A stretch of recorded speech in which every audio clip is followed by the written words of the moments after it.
Jadi Tuhan mau kita setia sampai akhir. Kalau kita tidak setia sampai akhir, saudara, semua yang disediakan oleh Tuhan itu tidak kita terima. Tadi kita sudah dengar, penari sudah menyampaikan ya setiap arti dari tarian itu, saudara. Saya diteguhkan, saya sangat dikuatkan, saudara. Dan itulah yang akan disampaikan. Ya, jadi satu, ya, satu. Roh Tuhan berbicara lewat tarian dan juga Tuhan berbicara. Saya diteguhkan, saudara, bahwa Tuhan mau ini disampaikan kepada kita. Kita buka di dalam 2 Korintus pasal 11. 2 Korintus pasal 11, kita baca ayat 2 sampai ayat 4 saja.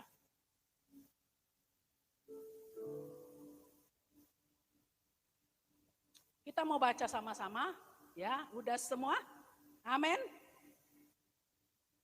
2 Korintus pasal 11 ayat 2 sampai 4.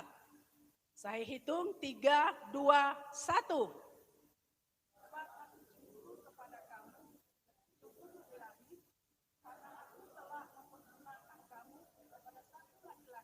Untuk membawa kamu sebagai perawan suci kepada Kristus. Tetapi aku takut kalau pikiran kamu disesatkan dari kesetiaan kamu yang sejati kepada Kristus.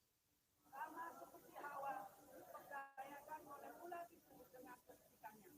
Sebab kamu sama saja, jika ada seorang datang mengatakan Kristus yang lain daripada yang telah kamu katakan, atau memberikan kepada kamu roh yang lain daripada yang telah kamu terima, atau Injil yang lain daripada yang telah kamu terima. Amin.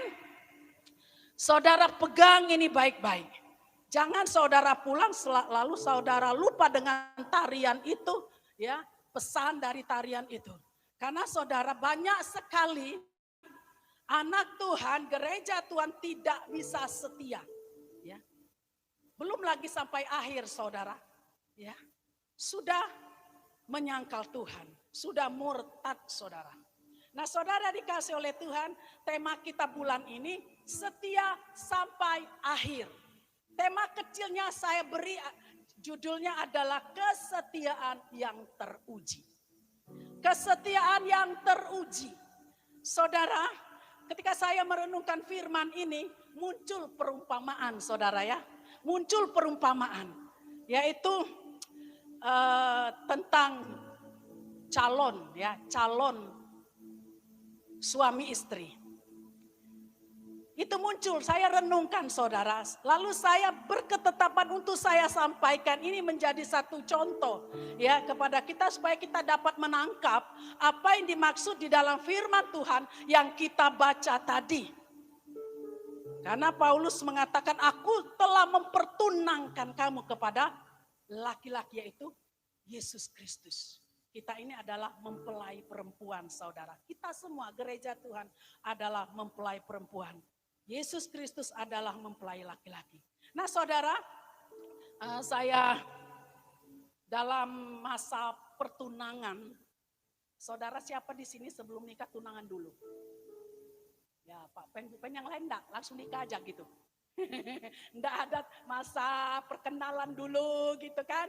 Perkenalan terus ya mendekatnya terus sudah mantep nih, udah mantep. Tunangan yuk kita. Nah, lalu dibawa ke orang tua, ya kan? Akhirnya ada acara namanya tunangan, ya. Tunangan. Saudara dikasih oleh Tuhan, dalam masa pertunangan, ya, itu saling diikat laki-laki dan perempuan.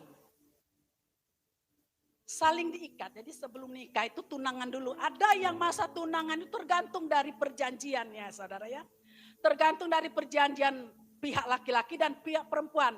Ada yang lamanya 1 tahun, ada yang lamanya 2 tahun, 3 tahun atau 4 tahun, ada yang 7 tahun, ya kan? Tergantung dari perjanjian. Pada saat mau mengikat, ya, pertunangan itu, saudara. Nah, biasanya kalau tunangan itu dikasih tanda apa? Tadi udah dijelasin oleh Winnie, ya. Dikasih cincin. Nah saudara jangan lupa cincin yang besar ya. Jadi untuk saudara ingat terus cincin besar. Ingat bahwa kita sedang ada di dalam ikatan perjanjian. Nah saudara saling diikat ya, ikat dalam ikat perjanjian. Untuk lama waktu itu sesuai dengan perjanjian.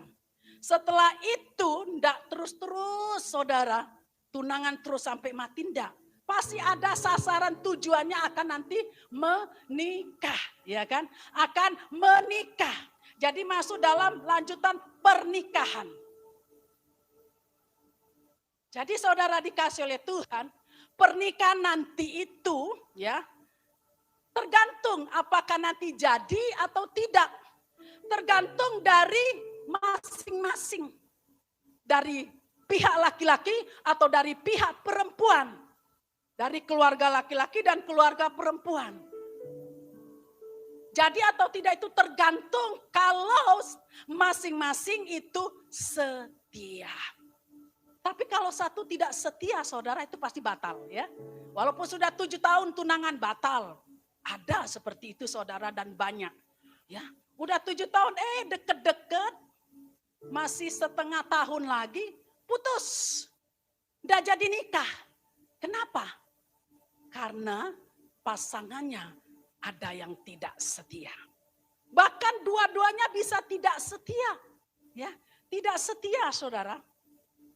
Jadi di sini saya kasih contoh ada 2 pasangan yang setia sama yang tidak setia. Saudara pasangan yang setia setelah dia mengikat pertunangan ada cincin meterai ya. Untuk mereka masing-masing setia mereka harus komitmen. Mereka harus ingat dan mereka harus jaga.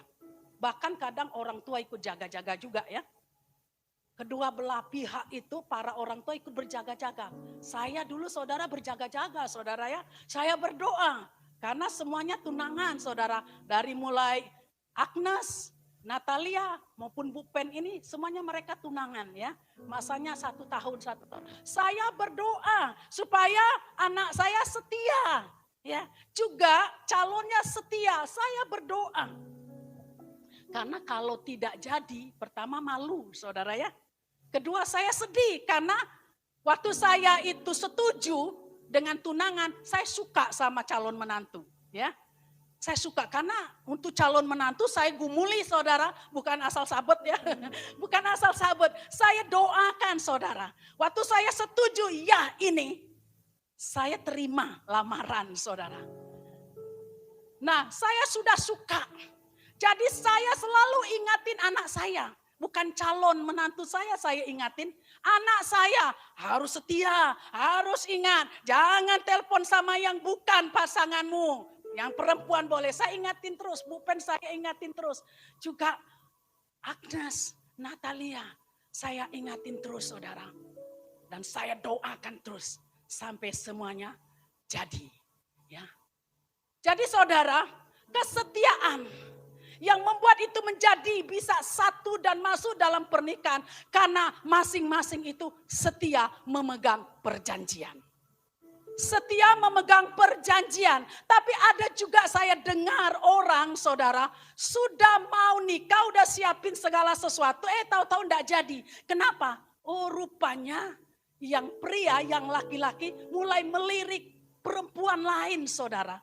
Ya, mulai tergoda saudara. Akhirnya di sini dia sudah luntur. Lupa dengan perjanjian. Akhirnya dia putus. Dia sama yang lain. Ya, lalu di situ dia menikah. Ada banyak kejadian seperti itu. Ya masih syukur belum nikah saudara. Tapi ada yang sudah menikah, ya sudah diberkati di hadapan Tuhan, sudah diteguhkan. Banyak yang tidak bisa setia. Betul? Banyak yang tidak setia. Hati-hati saudara, kita harus menjadi pasangan yang setia. Bagaimana mungkin kita bisa setia kepada Tuhan, sedangkan dengan pasangan kita tidak setia, yang bisa kelihatan ini saudara, betul enggak? Bagaimana kita bisa setia sama Tuhan, sama yang dekat kita aja, istri kita atau suami kita tidak setia. Kesetiaan yang teruji. Saudara, kesetiaan itu perlu diuji. Kalau semuanya oke, kalau semuanya baik-baik, oh suami kita baik, atau istri kita baik, untuk setia itu enggak masalah, saudara, betul? Tapi ketika ada yang lain, ada pria lain di samping istri kita, apakah saudara masih tetap setia? Masih tetap setia?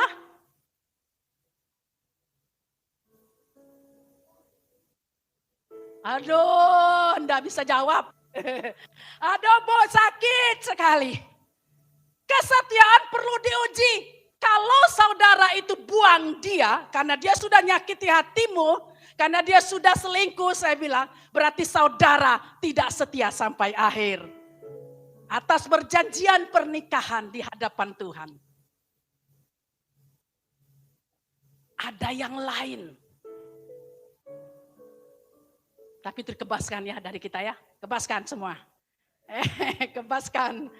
Saudara, kesetiaan harus diuji. Bagaimana kita bisa setia sama Tuhan yang tidak kelihatan. Sama di sebelah kita aja kita tidak setia. Belajar dari sekarang. Kalau Tuhan uji, saudara harus tetap teguh. Amin. Harus tetap teguh. Ketika dia tidak punya uang, tidak kerja suami kita, apakah kita masih setia? Apakah kita mau bekerja untuk masih makan suami, padahal kan tanggung jawab dia. Ingat kesetiaan saudara. Terima dia apa adanya. Saudara, saya waktu menikah, saya katakan, Tuhan, saya terima apa adanya suami saya. Sekalipun dalam perjalanan hampir 40 tahun, saudara, banyak liku-liku, dan saudara jemaat hampir sebagian udah tahu ya. Tapi saya katakan, saya tetap setia. Bagaimana mungkin saya katakan setia kepada Tuhan, kalau sama suami saya tidak setia. Saya harus setia sampai akhir, saudara. Saya harus tetap mengasihi dia seperti saya mengasihi dia waktu pertama kali. Tidak boleh ada kepalsuan. Harus tulus. Tuhan nanti katakan, kau bilang kau setia sama aku, sama Tuhan. Sama suamimu, sama istrimu saja kau tidak setia. Saudara, perhatikan ini baik-baik. Kita sudah dengar banyak tentang kesetiaan. Tentang firman Tuhan mengatakan setia sampai akhir, setia sampai akhir. Tapi kadang kita mengejar Tuhannya saja. Kita kejar Tuhan, aku mau setia sama Tuhan, aku mau setia sama Tuhan. Tapi sehari-hari saudara, Tuhan uji, Tuhan lihat, Tuhan perhatikan kita apakah kita setia. Sebagai orang tua terhadap anak, apakah tetap setia mendoakan dia. Kadang kita yang masih kecil kita senang-senang, nanti sudah besar, sudah dewasa, dia sudah menikah, kita sudah tidak peduli. Juga anak kepada orang tua, semuanya. Dalam segala sesuatu. Saudara pekerja kepada bos saudara, bisa tidak setia. Itu praktekkan dulu sehari-hari saudara. Kita kejar Tuhan, kejar kesetiaan kepada Tuhan, kejar-kejar, tapi kita lupa. Ya, setiap hari kita ketemu sama siapa? Apakah kita setia? Buktiin saudara, buktiin. Setia itu harus bisa teruji. Harus bisa teruji. Kita kembali kepada firman Tuhan. Saya bacakan kembali ayat 2. Di sini Paulus itu mengatakan, sebab aku cemburu kepada kamu dengan cemburu ilahi. Karena aku telah mempertunangkan kamu kepada satu laki-laki untuk membawa kamu sebagai perawan suci kepada Kristus. Saudara, saya tanya, kalau pasangan saudara, istri saudara atau suami saudara ada yang lain, saudara cemburu enggak? Wih, cepet nian ngomong cemburu, ya kan? Tadi bilang setia enggak kalau dia nyeleweng? Diam semua, ya.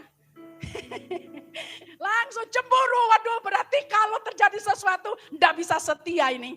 Saya kebaskan dari setiap jemaat.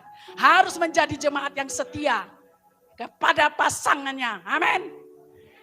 Ya, saudara dikasih oleh Tuhan, saudara pasti dapat merasakan apa yang dikatakan oleh Rasul Paulus ini. Aku cemburu kepada kamu dengan cemburu ilahi. Paulus ini mengatakan kepada jemaat yang ada di Korintus, saudara. Dia cemburu bukan seperti kita tadi mengatakan cemburu itu bergelora. ya erosnya saudara, ya kasih manusianya saudara. Tapi Paulus ini bukan untuk kepentingan pribadi, tapi untuk kemuliaan Tuhan. Amin. Untuk kemuliaan Tuhan. Dia cemburu kalau sampai jemaat itu melenceng atau menyimpang, tidak setia lagi kepada Tuhan. Ya. Maka dia katakan, karena aku telah mempertunangkan kamu kepada satu laki-laki untuk membawa kamu sebagai perawan suci kepada Kristus. Paulus katakan, karena kenapa aku ini cemburu? Karena ketika Paulus itu melayani jemaat yang ada di Korintus, bukan hanya sekedar dia melayani, memberitakan Injil, tetapi dia membawa jemaat ini untuk dipertunangkan dengan Kristus. Supaya menjadi perawan suci ketika mempelai itu datang. Ini perawan suci, kedapatan sudah siap. Supaya bisa menyatu selama-lamanya dalam kekekalan saudara. Maka Paulus katakan, aku sudah mempertunangkan kamu dengan satu laki-laki. Yaitu Yesus Kristus.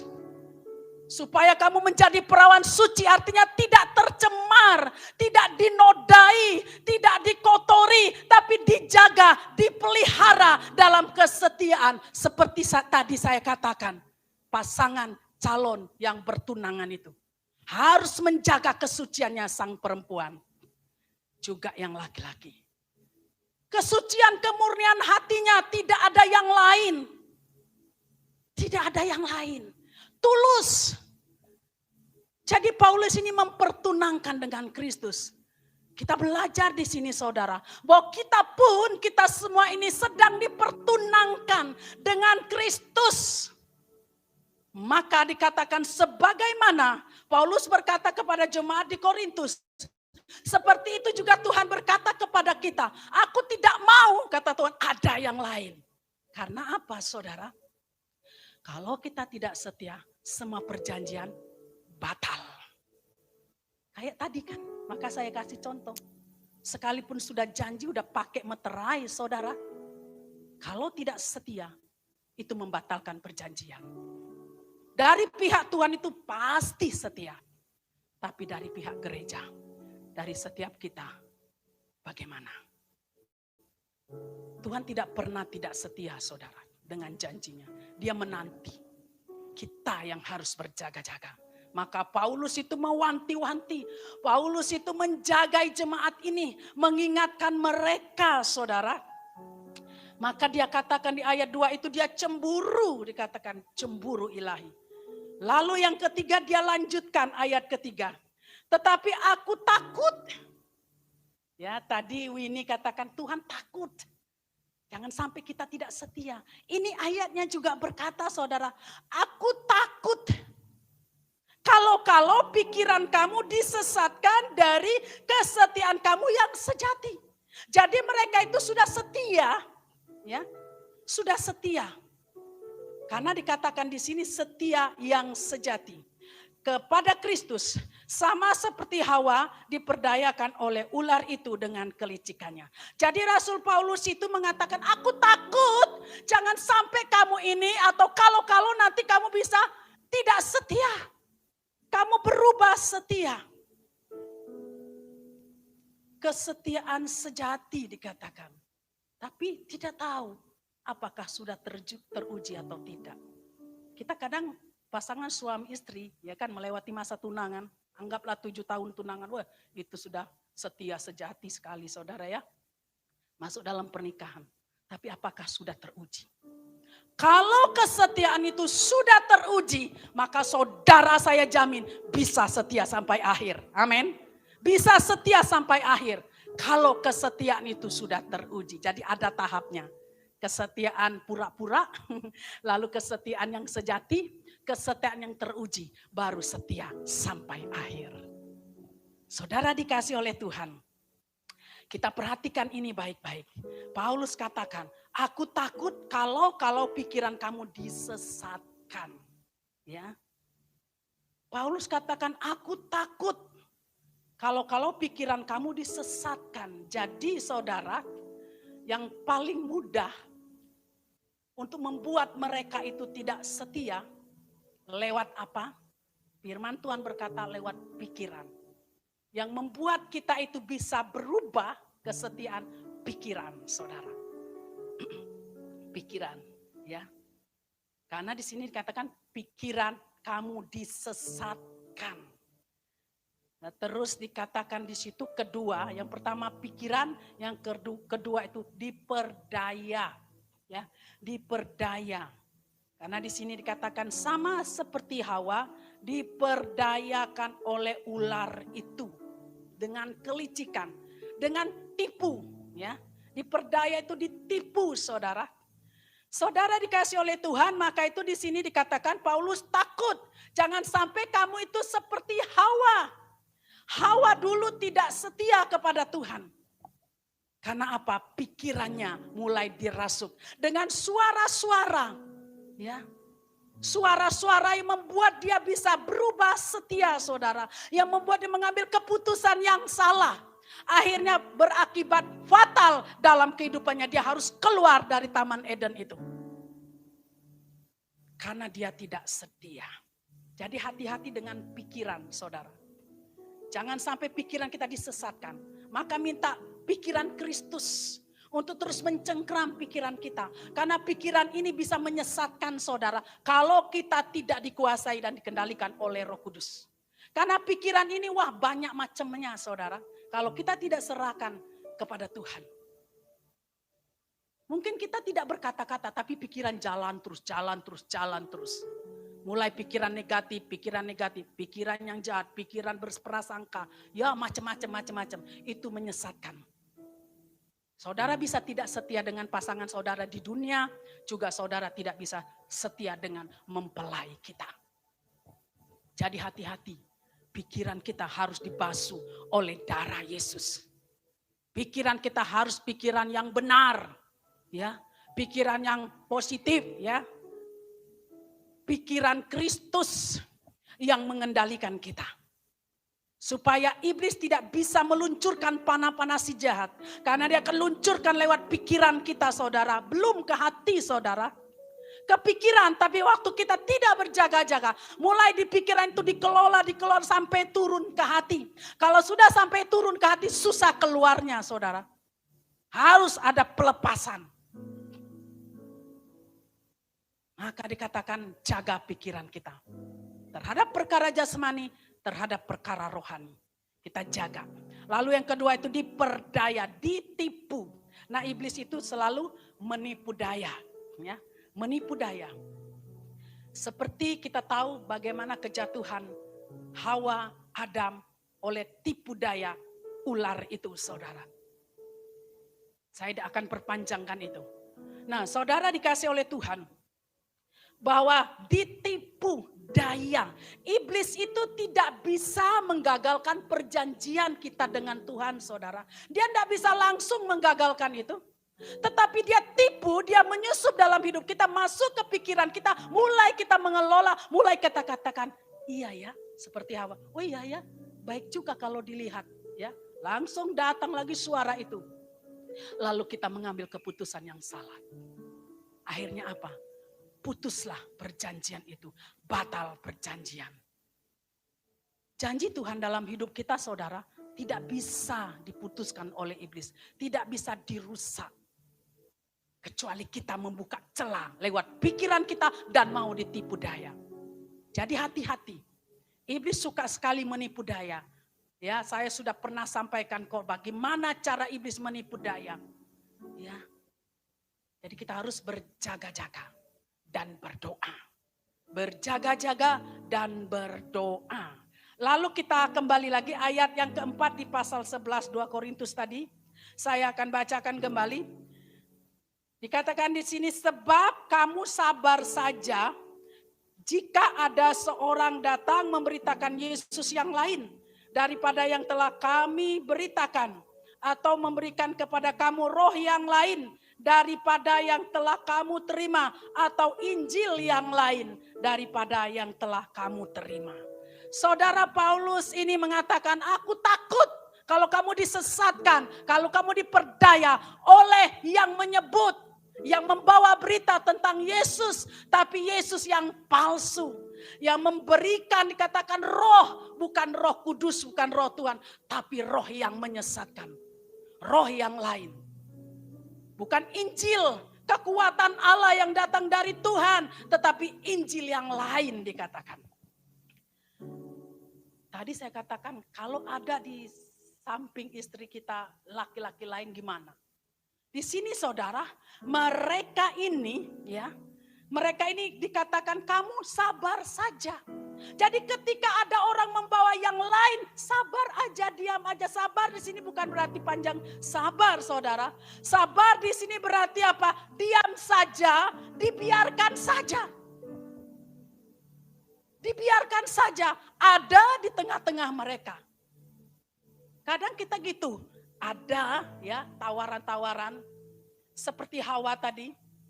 Sebenarnya dia harus berpaling, menjauh dari ular itu, saudara. Tak usah dengar, ya.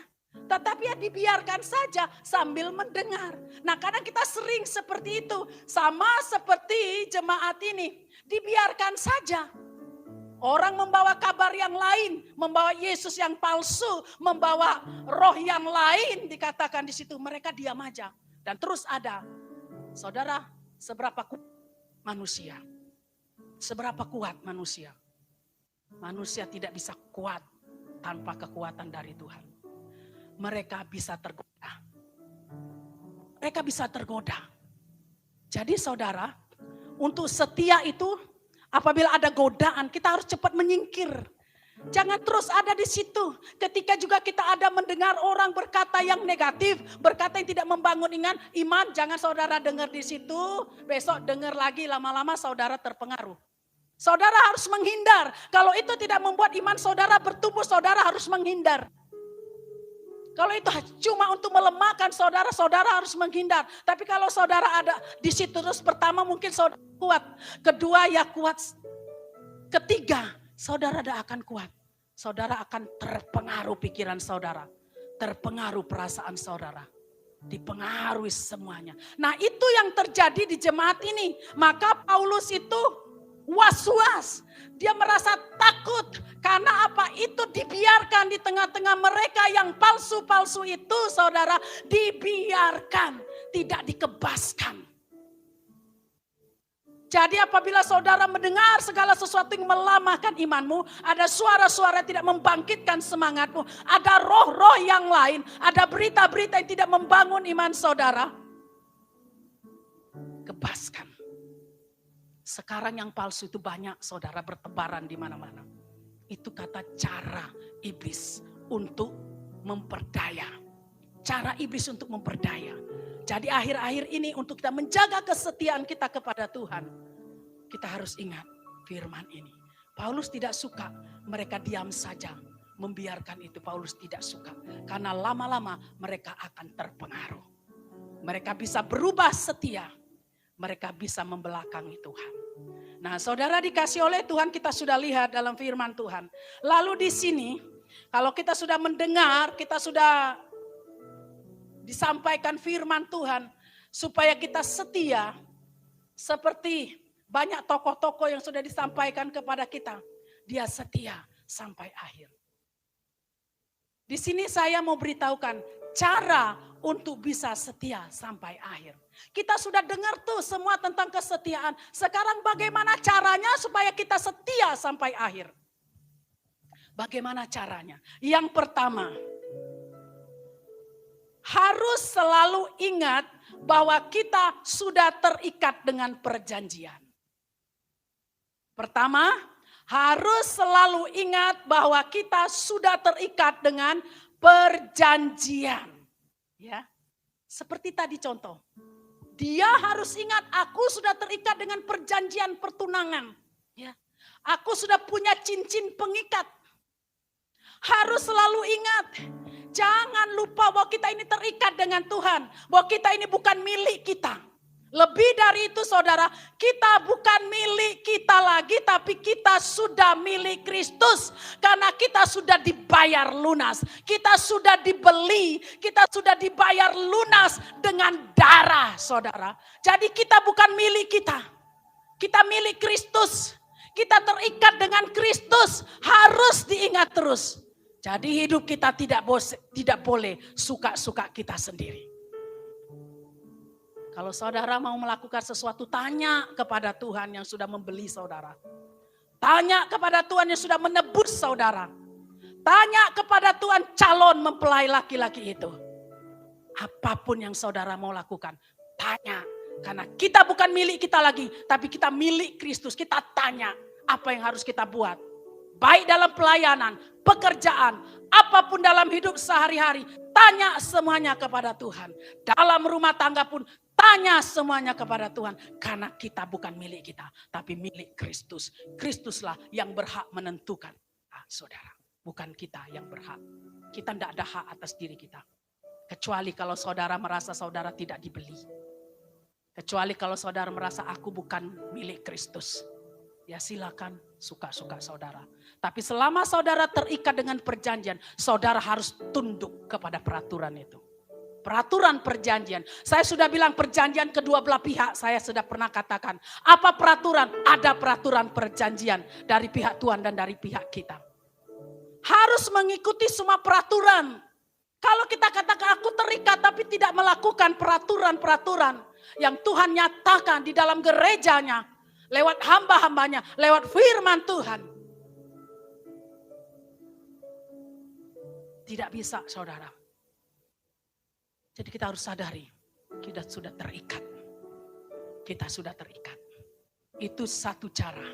Lalu cara yang kedua, selalu bersekutu atau bertemu dengan Tuhan. Maka makin lama makin melekat. Selalu bertemu. Kalau pasangan tadi yang bertunangan tidak pernah calling-calling kalau dia jarak jauh. Sudah hilang, tidak ada kabar berita, lama-lama hilang itu. Ya, direbut orang. Ya. Nah, harus dikatakan membangun persekutuan, selalu bersekutu, selalu bertemu dengan Tuhan. Jadi kalau saudara ingin setia sampai akhir, tapi saudara tidak mau bersekutu dengan Tuhan, tidak sering bertemu dengan Tuhan, saya katakan saudara tidak bisa setia sampai akhir. Bersekutu terus. Berapa kali sehari saudara bersekutu dengan Tuhan? Apakah 24 jam atau hanya 1 jam? Saudara sendiri yang tahu. Saya jamin tidak bisa akan setia sampai akhir. Ya. Kalau kita tidak selalu bertemu dengan Tuhan. Semakin bertemu itu, sering bertemu, selalu bertemu dan bersekutu saudara, kita makin cinta sama Tuhan. Karena kita makin mengenal pribadinya. Karena di dalam Tuhan itu sempurna. Tidak ada yang bisa mengecewakan kita. Mungkin kalau pasangan di dunia sering mengecewakan kita saudara. Karena dia memang tidak sempurna. Suami kita tidak sempurna, istri kita tidak sempurna, orang tua, anak, semua tidak sempurna. Pasangan hidup kita di dunia tidak sempurna saudara. Tetapi Yesus itu adalah sempurna dalam segala sesuatu.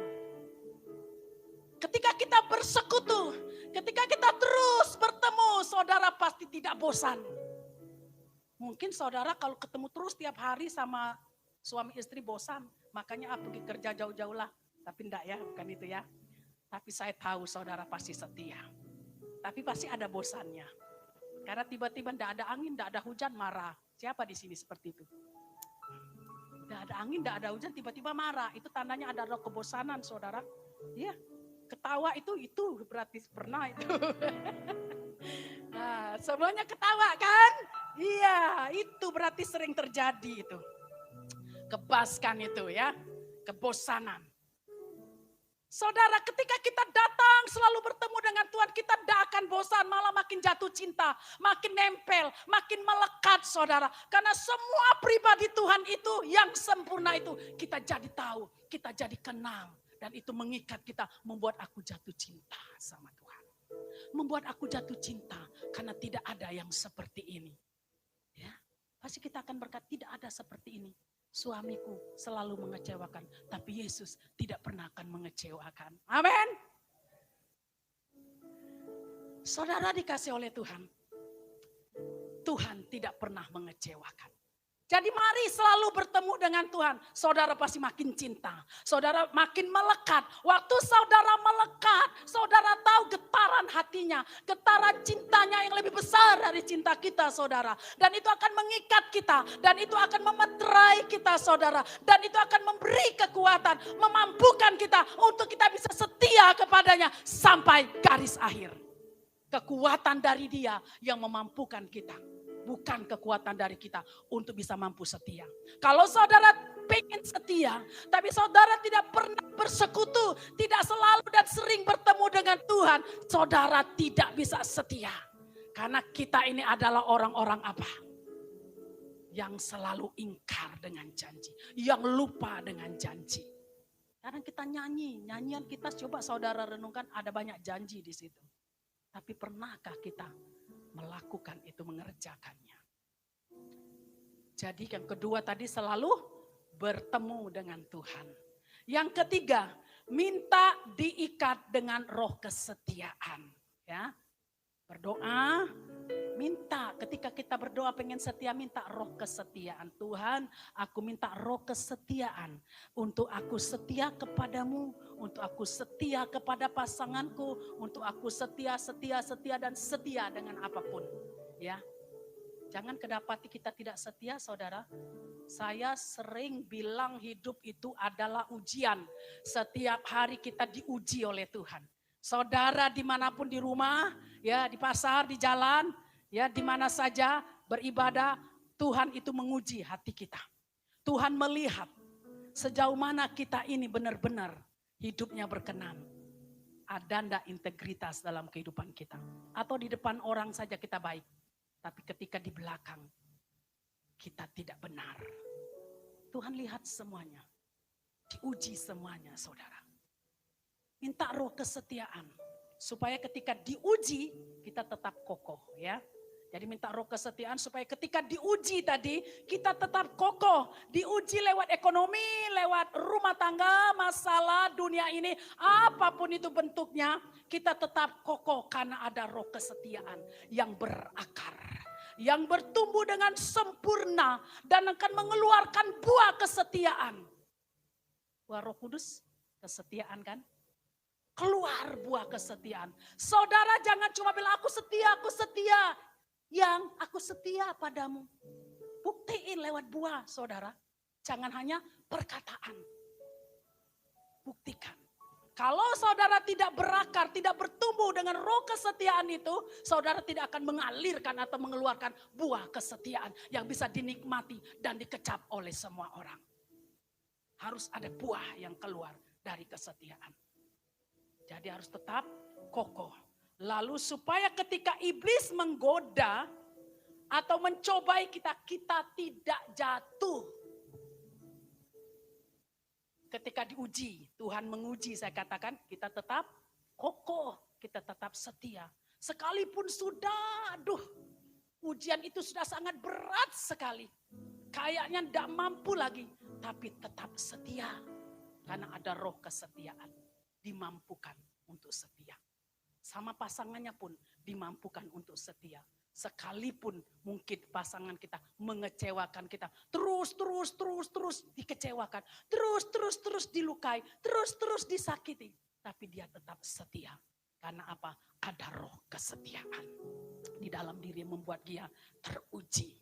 Lalu ketika iblis menggoda dan mencobai. Dia tidak akan jatuh dalam pencobaan itu, saudara. Karena apa? Setia kepada Tuhan. Perjalanan hidup kita, hidup itu ya diuji dan ada pencobaan. Di situ saudara membuktikan kesetiaanmu kepada Tuhan, kesetiaanmu kepada orang-orang di sekitarmu. Maka minta roh kesetiaan. Kalau saudara tidak punya roh kesetiaan dan tidak berakar dan bertumbuh, saya katakan tidak akan mungkin saudara bisa setia. Lalu yang keempat, berjuang. Keempat, berjuang sampai akhir. Amin. Berjuang, saudara. Jadi ketika banyak hal, proses demi proses, ujian demi ujian, pencobaan demi pencobaan, godaan-godaan, berjuang, saudara, untuk tetap hidup di dalam kebenaran, untuk tetap hidup di dalam kesetiaan. Berjuang, jangan pernah menyerah. Jangan pernah menyerah dalam situasi dan keadaan apapun. Ingat firman Tuhan ini. Ingat firman Tuhan ini. Aku harus berjuang. Aku harus berjuang. Ya, kita harus berjuang. Berjuang itu berarti saudara, kita harus bayar harga. Namanya berjuang, ya. Namanya berjuang. Dia harus benar-benar keluarkan semua upaya. Dia harus keluarkan dan kerahkan semua yang ada di dalam dirinya. Baik itu tubuh rohaninya maupun tubuh rohaninya. Dia akan keluarkan sekuatnya untuk berjuang. Orang lemah tidak bisa berjuang, saudara.